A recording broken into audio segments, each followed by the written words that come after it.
大家好，歡迎返嚟家樂 YouTube Channel，我係何老闆啊。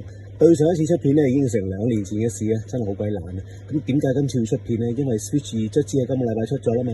我自己咧就非常之欣賞佢個 Joy-Con 2嘅 mouse 設計，好期待用佢嚟玩呢有叫 Metro 嘅射擊遊戲啊。咁可能大家會考慮另一嘢啦，就係到底呢次嘅 Joy-Con 2會唔會好似上次咁樣咁容易出現偏移問題啊，咁容易話 SLSR 掣啊？作為一個中意尋根究底嘅維修員，我梗係要拆佢，睇佢今次有啲乜嘢唔同咗，有啲咩改善嘅地方，又有啲乜嘢值得留意嘅地方。今次呢個 Joy-Con 2咧，真係設計得好鬼靚仔啊！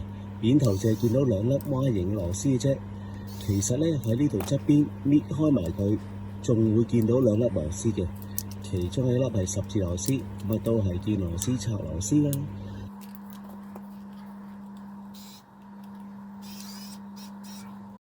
跟住打開塊底蓋就會見到高清震動，今次係全新設計嚟嘅，好明顯見到大咗啦，仲好似話會對應發聲功能，到時睇下咩 game 玩到啦。呢一個係幫我哋卸開個 Joy-Con 嗰條脷嚟嘅，咁睇下喺電池個支架上邊仲有2粒螺絲，拆走埋佢。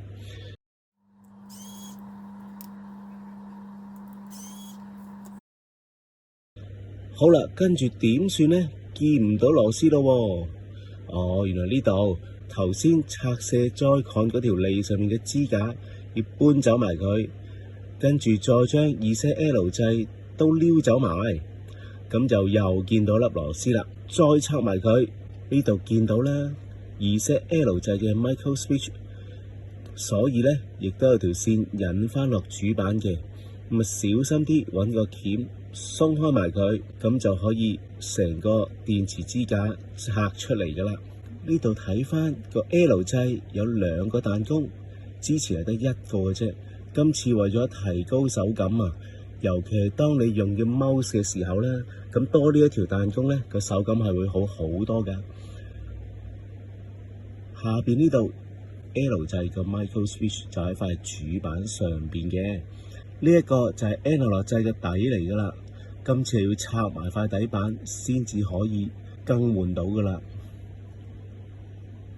咁呢度啦就係 SLSR 掣嘅 cable 啦，同埋個 mouse sensor 嘅 cable 啊。咁啊小心啲鬆開埋佢，拆走晒啲螺絲先。咁啊成塊底板掹到出嚟啦。今次個 SLSR 掣就再冇好似上次咁樣180度接住，所以咧今次咧應該唔會咁容易壞啦。咁啊上下所有掣啦個設計同之前係一樣嘅，當然啦晶片一定係全新㗎啦。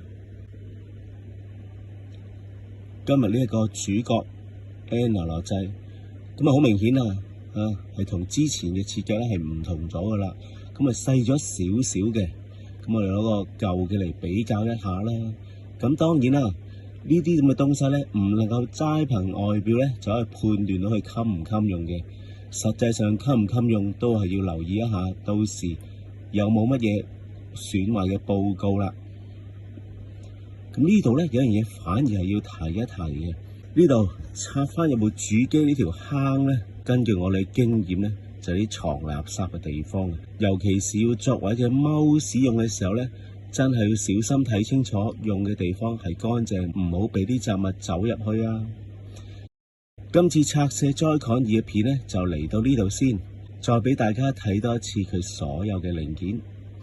如果你覺得呢條片幫到下你嘅話，都俾翻個 like 我啊！